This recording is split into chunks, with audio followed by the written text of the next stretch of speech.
El descubrimiento de los rayos X a finales del siglo XIX representó un decisivo avance para la ciencia. Desde entonces es fundamental su uso en medicina, donde gracias a ellos se obtienen imágenes anatómicas de diferentes partes del cuerpo que facilitan un diagnóstico más claro para el paciente. Pero los rayos X no solo miran dentro de nuestro cuerpo. Con el progresivo desarrollo de la tecnología, se utilizan también en otros muchos ámbitos como el aeroespacial, la cristalografía, la seguridad, el arte o la industria alimentaria.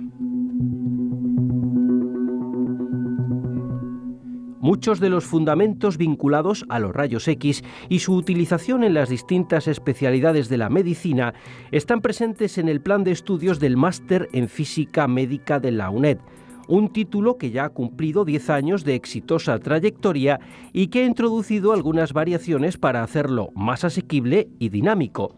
De esos cambios, pero fundamentalmente de los rayos X, la radiografía, la imagen médica y algunas interesantes anécdotas sobre su desarrollo, vamos a tratar en este programa que conduce nuestra compañera Ana Martín.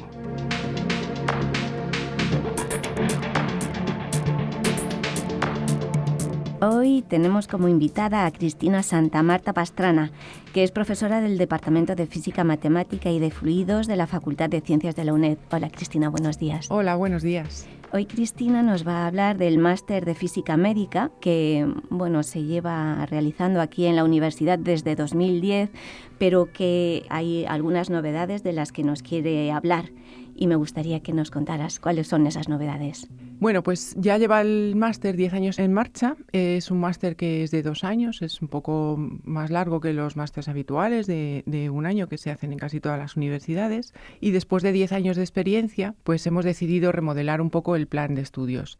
Las asignaturas no cambian, son las mismas que había antes. Lo que hemos hecho es, en el segundo curso, quitar todos los perfiles que había de entrada y reducirlo a 3, especialidades, aunque no se reflejan como especialidades como tal en el título.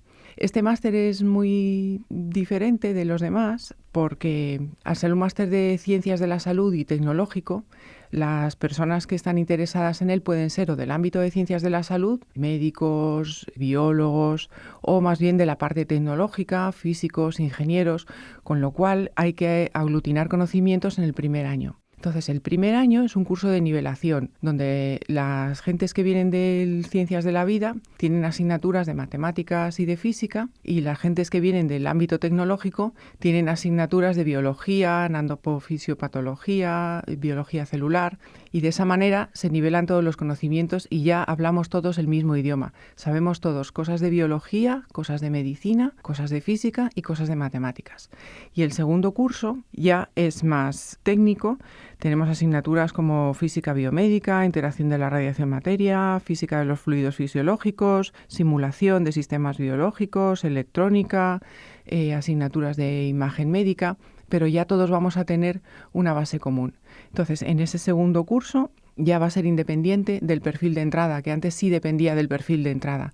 Ya hemos nivelado todos los conocimientos y va a haber 3 perfiles: el perfil académico, el perfil profesional y el perfil de investigación. El perfil profesional tiene asignaturas más enfocadas a trabajar en electromedicina, por ejemplo, con electrónica, tratamiento de señales, instrumentación biomédica. En el perfil investigador tenemos las asignaturas de imagen, modelado de sistemas biológicos, y en el perfil académico, pues un poco más, asignaturas de gente que se puede dedicar un poco más a la docencia o así. Esa es una de las novedades. Y la otra novedad es que el trabajo fin de máster va a tener 2 variantes. Un trabajo fin de máster de 12 créditos, normal, al uso, y luego otra variante que es el trabajo de comienzo de investigación para personas que hacen el perfil investigador y que normalmente suelen ir luego dirigidas a hacer un doctorado. Entonces va a haber una asignatura que se llama Comienzo de Investigación asociada al trabajo fin de máster, de tal manera que entre la asignatura de Comienzo de Investigación y el trabajo fin de máster son 18 créditos en lugar de los 12 créditos del trabajo fin de máster. Y este trabajo de fin de máster es más de investigación y sacar algún resultado algo más novedoso. No es como una tesis, lógicamente, pero sí que es el comienzo para ir hacia una tesis. Este plan de estudios está ahora mismo en la ANECA. Suponemos que no vamos a tener problema en superarlo, tendremos la respuesta a final de marzo y si todo sigue su curso, se implantará el año que viene, que es el curso 2020-2021. Los antiguos alumnos siguen en el mismo plan que estaban porque las asignaturas no han cambiado. Si hay algún antiguo alumno que ha escogido pocas asignaturas y está al principio del máster, pues se puede cambiar al nuevo plan de estudios y los que no, bueno, pues siguen en su plan de estudios actual, que no hay, como digo, variación en las asignaturas, que sería lo más problemático a la hora de cambiarse de plan de estudios. Y bueno, pensamos que con esta remodelación el máster va a ser más asequible, más fácil de elegir las asignaturas y un poco más dinámico quizá que antes. Y que lleva a más, ¿no? Has dicho que luego el alumno puede hacer algo muy relacionado con la investigación que le abre puertas a otras cosas, ¿no? Sí, sobre todo hacer el doctorado.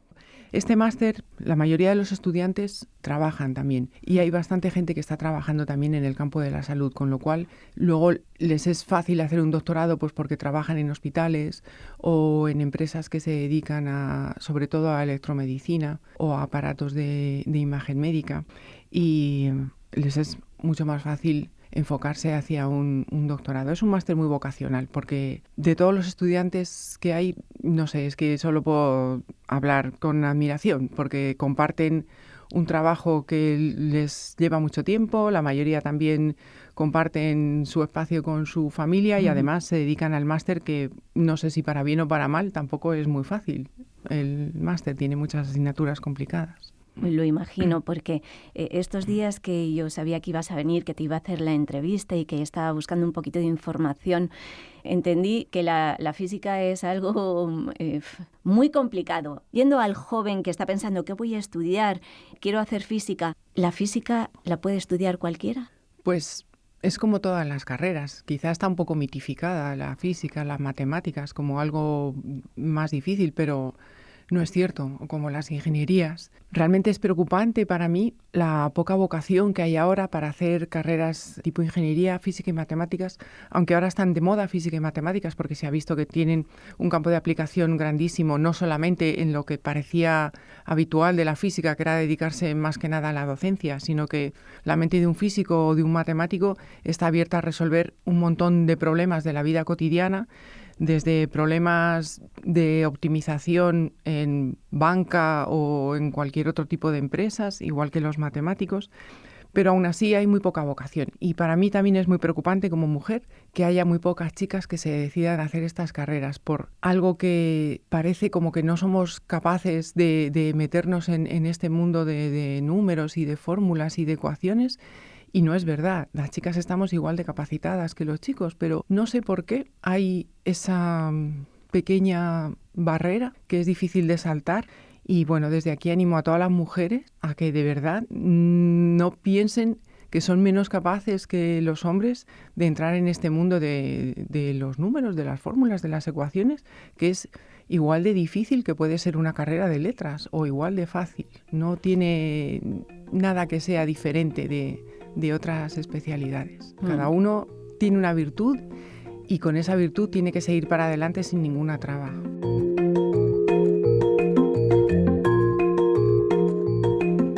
Cristina, ahora que ya hemos hablado un poco del máster, vamos a pasar a un tema científico de interés del que sabemos también muy pocas cosas. Vamos a hablar de los rayos X. Pues los rayos X se utilizan a menudo. Es raro que ninguno de nosotros no haya tenido en su vida una radiografía, un escáner.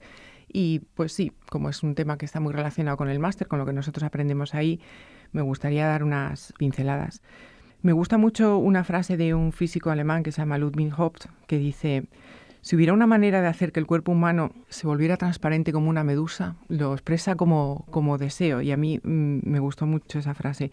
Pues este científico, este físico alemán, soñaba con un sistema con el que fuera posible ver el interior del cuerpo humano sin necesidad de abrirlo, sin necesidad de hacer cirugías. Y publicó un pequeño libro en 1892, y en esa historia un médico decía esta frase que acabo yo de decir ahora, cuando tenía una paciente a la que le tenía que hacer el diagnóstico. Entonces, en el libro, la solución aparecía de la mano de una mujer que se llamaba Electra y que le regalaba una caja de la que salía una luz mágica que se proyectaba sobre el paciente y le permitía ver el interior del cuerpo como si el cuerpo fuera transparente como una medusa. Y así el médico pudo confirmar su diagnóstico.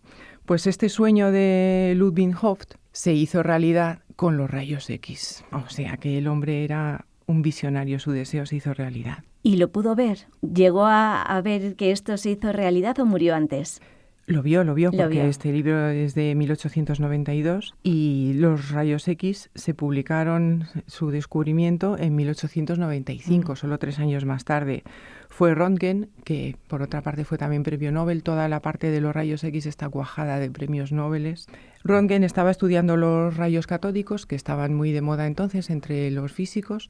De repente tenía su tubo de rayos catódicos, tenía unas placas fotográficas también en su laboratorio y observó que aunque el tubo de rayos catódicos estaba tapado con elementos opacos, la placa fotográfica se impresionaba. Entonces hizo varios experimentos con esto, tapando de nuevo el tubo de rayos catódicos, acercando y alejando la placa, y vio que la placa, cuando el tubo de rayos estaba funcionando, se impresionaba.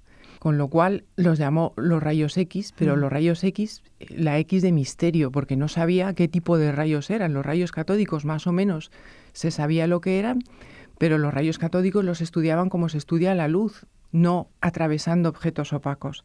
Nada más descubrirlos, en 1895 le hizo una foto a la mano de su mujer, que fue la primera radiografía que se conoce. Se ven los huesos de la mano de su mujer y el anillo que llevaba, y publicó su descubrimiento. El descubrimiento rápidamente fue acogido con muchísimo interés en la comunidad científica y es la primera vez que un descubrimiento científico de los que llamamos de investigación, que parece que no tiene mucha aplicación en la vida práctica, sino que bueno, son estas cosas que hacen los físicos que no sirven para mucho, aunque son muy chulas, pues pasó a la aplicación clínica. Y lo hizo en febrero de 1896, es decir, 3 meses más tarde. Como despertaron tanto interés, desde que se hizo la publicación, un profesor de astronomía realizó la primera radiografía. Dio la casualidad de que en Norteamérica un chico se hizo daño patinando, se rompió la muñeca, y el médico de este chico era el hermano de un astrónomo que estaba trabajando ya con los rayos X, y el astrónomo le dijo a su hermano médico: podemos probar si quieres los rayos X para ver cómo es la fractura de este paciente. Pues fue una radiografía que tardó 20 minutos en hacerse, no es lo que hay ahora, y en esa primera radiografía se ve la fractura de muñeca. Entonces, 3 meses más tarde de la publicación del descubrimiento de los rayos X, se hace su primera aplicación clínica, y desde ahí no hemos parado. ¿Y estos rayos X, que en principio no tenían nombre, ya sí se les podría poner uno o no? Bueno, ahora claro, ya se sabe cómo son. Son fotones, igual que los fotones de la luz, solo que tienen otra energía, tienen mucha más energía. Por lo tanto, son capaces de atravesar los objetos opacos que la luz visible no es capaz de atravesar. Lo que se hace para producir los rayos X es tener un tubo al vacío, donde hay un filamento que normalmente es de tungsteno. Entre este filamento y un blanco que hay, una diana, se hace una diferencia potencial muy grande, ¿vale?, del orden de los kilovoltios. Entonces los electrones, que son negativos, se ven atraídos hacia el lado positivo y van muy acelerados, porque la diferencia de potencial, esa energía que hay, es como si fuera la pendiente de una montaña. Pues si la pendiente es suave, un objeto bajaría despacito. Si la pendiente es muy pronunciada, el objeto baja mucho más deprisa y tiene mucha más energía. Pues aquí lo que se hace es como crear una pendiente, pero de potencial, en voltios, entre el filamento que emiten los electrones y el blanco donde van a incidir. Los electrones inciden en ese blanco y por el efecto fotoeléctrico, otro premio Nobel que se llevó Einstein por el efecto fotoeléctrico, de ahí se desprenden fotones, y esos fotones de muy alta energía son lo que son los rayos X.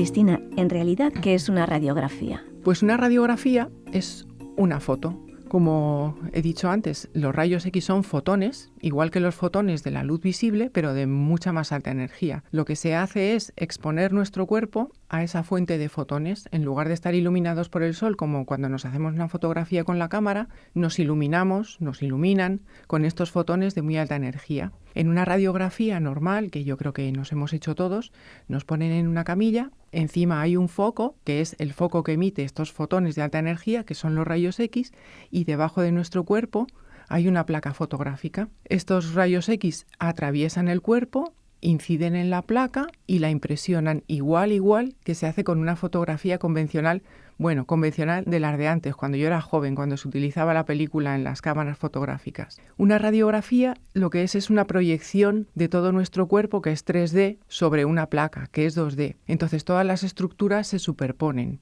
Es lo que se llama una imagen proyectiva. Los rayos X atraviesan el cuerpo e inciden en la placa con una energía que es proporcional a la densidad del cuerpo que atraviesan. Por ejemplo, el hueso es de muy alta densidad, con lo cual para mucho los rayos X y lo que produce es una sombra en la fotografía. Los tejidos blandos son mucho más permeables al paso de los fotones, con lo cual casi todos los fotones atraviesan nuestro tejido e inciden en la placa. Entonces lo que vemos en la placa en realidad es el negativo. Todo lo que está en sombra, que es la parte del hueso, cuando vemos una radiografía típica, que es en blanco y negro, los huesos aparecen muy blancos y el tejido blando aparece mucho más tenue, porque lo que estamos viendo ahí es la sombra de nuestro cuerpo. Los huesos paran los fotones, con lo cual la sombra es muy densa o es completamente opaca, y los tejidos blandos los paran menos, con lo cual parecen más tenues, más grises. Entonces las radiografías siempre han sido muy útiles para diagnosticar problemas de hueso, pues fracturas, fisuras, cualquier alteración que haya en la anatomía del hueso. Para ver tejidos blandos no eran muy útiles.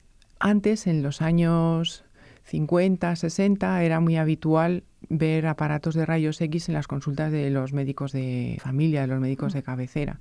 Te hacían una exploración normalmente de tórax, pues si tenías algún problema de pulmón o alguna cosa así, porque también en el pulmón, por ejemplo, si hay algún nódulo o están encharcados con mucosas o así, pues también se ve muy fácilmente esa sombra blanca. Entonces, pues sabéis que antes había muchos más problemas de pulmonías, neumonías, tal. Eso se diagnosticaba muy bien con una placa de tórax ahí en la consulta del médico de cabecera. ¿Qué problemas había que ahora conocemos y antes no conocían tanto? Pues la dosis de radiación. En este mundo nada es gratis. Los rayos X son muy buenos para diagnosticar, pero también es un tipo de radiación que se llama radiación ionizante. Hay dos tipos de radiaciones que se utilizan en imagen médica: las radiaciones ionizantes y las no ionizantes. Las ionizantes nos pueden producir daños en el cuerpo y las no ionizantes no, son inocuas. Dice, ¿por qué no hace siempre con radiaciones no ionizantes?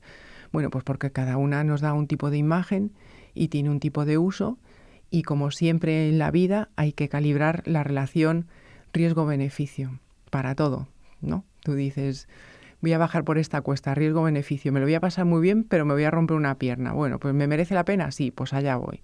Pues esto es lo mismo. Los rayos X son radiación ionizante, que quiere decir que son capaces de alterar los átomos de nuestro cuerpo y producirnos daños irreversibles. Normalmente esto se traduce en cáncer, porque lo que hacen es atacar las cadenas de ADN. Si algún elemento de la cadena de ADN tiene la mala suerte de encontrarse con un fotón y se ve alterado, pues puede no pasar nada y que esa cadena de ADN pues se recupere y ahí se queda, o que ese daño sea irreversible, produzca una mutación, y esa mutación es la que deviene en un tumor, en un cáncer. ¿A qué es proporcional el peligro? Pues a la dosis de radiación que estemos recibiendo. En una radiografía de la que acabamos de explicar, una radiografía convencional, la dosis es muy pequeña, entonces no hay mucho peligro. A un niño pequeño se le puede hacer una radiografía, siempre con cuidado. Cuanto más joven es la persona, más peligro hay. Si hay un niño que tiene una enfermedad que es muy agresiva, un niño que tiene cáncer, pues la relación riesgo-beneficio entre diagnosticarle bien el cáncer o esa dosis de radiación que va a recibir, pues en general va en favor de hacerle un estudio con un escáner que sea muy profundo. También la radiación nos ayuda en radioterapia, por ejemplo. Es más o menos la misma radiación que los rayos X, solo que tiene aún más energía, y lo que hacemos es aprovechar ese efecto destructor para destruir el tumor. Siempre hay que mirar todas las cosas por su lado bueno y por su lado malo y saber aprovechar los beneficios de las dos caras. Para eso, ¿qué hace falta? Pues saber cómo son las cosas. Es decir, tener un estudio profundo de cómo son los rayos X, cómo interactúan con el cuerpo. Y esto es una técnica que es muy bonita, por eso a mí me gusta mucho la física médica, porque es muy multidisciplinar, porque en ese estudio no colabora solamente un físico que sabe muy bien cómo es la física cuántica, cómo interacciona el electrón de la última capa del átomo con el fotón que incide del rayo X. Tiene que haber un biólogo que sepa también eso, sacarlo del papel y decir, bueno, esto en el cuerpo humano, ¿qué efectos tiene? ¿Cómo funciona? ¿Cómo son los diferentes tejidos? ¿Cómo son las enfermedades a las que me enfrento? Entonces, esta disciplina de la bioingeniería, la física médica, aglutina a médicos, biólogos, físicos, matemáticos, ingenieros. Los ingenieros son muy importantes a la hora de diseñar todo el aparataje. Claro, si no hubiera un ingeniero que hubiera diseñado ese tubo de rayos X y que los diseñe cada vez mejor y que los fotones vayan donde tienen que ir y no se dispersen y sean de la energía que tienen que ser, es un conjunto multidisciplinar que es tan bonito verlo todo junto, que yo creo que es la magia de estas disciplinas. Y sobre todo porque el fin es curar a una persona, el fin es la vida. El fin es la vida. Bueno, pues un ejemplo muy bonito es el de Marie Curie, que es una cosa que a lo mejor no se sabe mucho. Marie Curie diseñó un aparato de rayos X portátil que llevó en la Guerra Mundial y lo instaló en algunos hospitales de campaña, donde obviamente no hay muchas facilidades porque vas con lo más precario que tienes dentro de tus posibilidades, y gracias al aparato de rayos X de Marie Curie y de Marie Curie en persona con su hija, que estuvieron allí en la campaña haciendo rayos X a los soldados, pues fue un avance increíble, porque para extraer una bala de un cuerpo de un soldado no es lo mismo tener una imagen de rayos X y saber dónde está la bala y qué daños ha producido, que ir más o menos al tacto, como iban los cirujanos, además en un hospital de campaña, claro, con muchos menos medios, con una luz que no es la apropiada, con una esterilidad que tampoco es la apropiada. Pues cambió la vida. Ese gesto de Marie Curie salvó la vida a muchísimos soldados, por ejemplo. ¡Qué maravilla!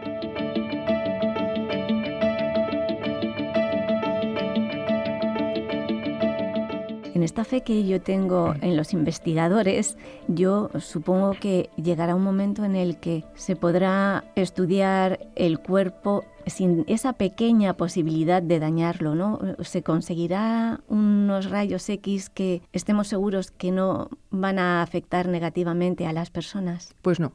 No. No, porque los rayos X tienen esa energía que es la que les da su capacidad de atravesar un cuerpo opaco a la luz visible, y esa energía, eso sí que es física. Esa energía es la que es, y esa energía lo convierte en radiación ionizante y siempre va a tener ese poder destructor. Hay otros tipos de energía. Nos pueden hacer una resonancia magnética o una ecografía, que son radiaciones no ionizantes, pero se ven las cosas de otra manera. Por ejemplo, los rayos X son indudablemente la mejor técnica para problemas óseos. La resonancia magnética es buenísima para otras cosas, pero para problemas óseos pues es peor que los rayos X. Y en cualquier caso, lo que comentamos, una radiografía convencional no tiene una radiación, una dosis que sea muy, muy peligrosa. Yo sé de radiografías, de mamografías, de ecografías, de resonancia, un poquito, no mucho. Pero poco sé de la tomografía o TAC o escáner. Pues eso es un paso más. Utiliza también rayos X, pero ya no es esa imagen proyectiva en 2D que veíamos, esa foto de nuestro cuerpo que estaba toda la foto proyectada sobre una fotografía, sino que con esto se cumple el sueño de nuestro físico de la introducción, de Ludwig Hopf, porque se puede ver el cuerpo por dentro como si lo estuviéramos cortando, como quien corta un salchichón. Se ven todas las estructuras sin que estén proyectadas unas sobre otras. ¿Y cómo conseguimos esto? Bueno, pues esto también valió un premio Nobel. Lo que se hace es iluminar el cuerpo, igual que en la radiografía teníamos un foco encima de nuestro cuerpo que nos iluminaba y proyectaba sobre una placa. Ahora ese foco que nos ilumina va a girar alrededor de nuestro cuerpo. En estos escáneres, que también la mayoría de nosotros o algún familiar ha tenido algún escáner, te meten en un pequeño túnel, bueno, como un donut, y la fuente de rayos X va girando alrededor del cuerpo en ese donut. Y el detector va girando solidario con la fuente de rayos X, es decir, la fuente de rayos X y el detector están siempre enfrentados. ¿Qué ha cambiado también? Pues hemos pasado ya de la parte analógica, de tener la película esta que teníamos en la cámara, a tener detectores digitales, que son también exactamente como los que tenemos en nuestras cámaras digitales o ahora en el teléfono. Gracias a tener toda esa información de las proyecciones, se llaman proyecciones a cada imagen que tomamos con un ángulo distinto, como la fuente de rayos va girando, cada vez está en un ángulo distinto, empieza en 0, luego va girando 90 grados, 180 grados, hasta que completa el giro completo de 360 grados, pues normalmente cada grado, cada ángulo de un grado, tenemos una imagen, con lo cual de nuestro cuerpo tenemos 360 imágenes. Con esas imágenes que serían, digamos, parciales, podemos reconstruir la imagen total, que sería un corte o una rodaja del interior del cuerpo en el que se ven perfectamente todas sus estructuras como si hubiéramos cortado el cuerpo. ¿Qué ha ayudado a todo eso? Pues aparte de la tecnología de hacer girar la fuente de rayos X y de tener estos detectores que son mucho mejores que antes, ha ayudado también la informática. ¿Por qué? Porque para reconstruir estas imágenes hacen falta unos algoritmos matemáticos que obviamente no se pueden resolver con lápiz y papel. Eso hay que hacerlo con un ordenador.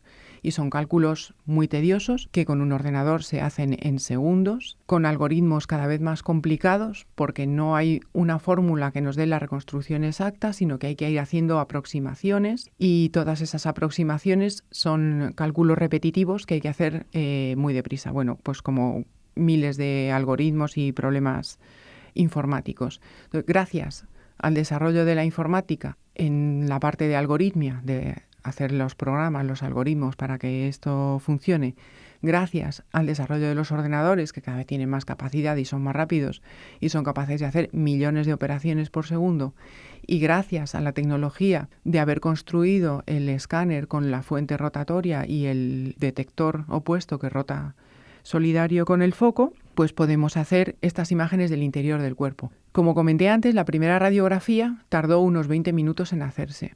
Bueno, pues ahora un escáner de cuerpo completo se hace en un respire no respire, y de ahí podemos reconstruir pues 100 cortes del cuerpo con grosores que van desde los 2 o 3 milímetros hasta los 10 o 20 milímetros el grosor de corte que se reconstruye, con lo cual la precisión con la que se pueden ver los órganos internos es increíble.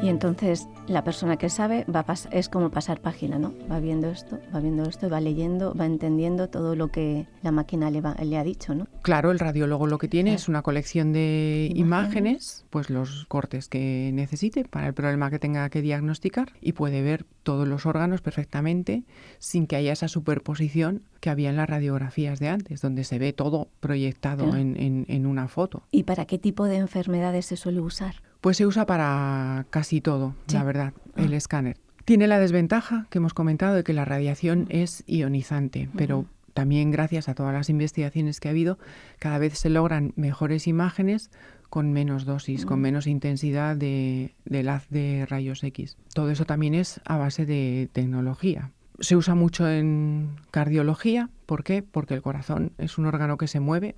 Entonces, ahí lo que es fundamental es la rapidez, porque si no, esto es como una fotografía normal. Si yo, cuando me están haciendo una foto normal, me muevo, salgo borroso. Pues el corazón sale borroso si tardo mucho en hacer la foto. Pero gracias a la rapidez que tienen ahora los escáneres, son capaces de hacer la imagen del corazón en tan poco tiempo que el corazón apenas se ha movido, con lo cual no sale borroso. Y luego, bueno, pues en cualquier tipo de enfermedad, en enfermedades gastrointestinales, en enfermedades de tórax, en oncología, en todo, se utiliza en todo. Es peor, por ejemplo, para el cerebro. El cerebro se ve peor porque como es todo tejido blando, pues no se distinguen muy bien sus estructuras. Para eso la mejor imagen que se hace es la de resonancia magnética. Antes, cuando hablaste de que entras en un tubo, lo confundí un poquito con la resonancia. Sí, lo que pasa es que el escáner es como un donut y la resonancia ya es más seria, en el sentido de que el túnel es más largo y ya da un poquito más de aprensión estar ahí metido. También hay una diferencia muy grande. Un escáner o un TAC son sinónimos, se habla de escáner, de TAC. Se hace en un respire, no respire. Y la resonancia es una técnica que, como estamos hablando, no hay nada bueno sin contraposición. No tiene radiación ionizante, se ven muy bien los tejidos blandos, pero es una técnica muy lenta. Entonces, a lo mejor sí se tarda 20 minutos o media hora en hacer un estudio por resonancia. Pues cada cosa tiene su... Pero es menos invasiva, ¿no? Sí, la radiación es no ionizante, con lo cual no tiene ningún efecto secundario, ninguno.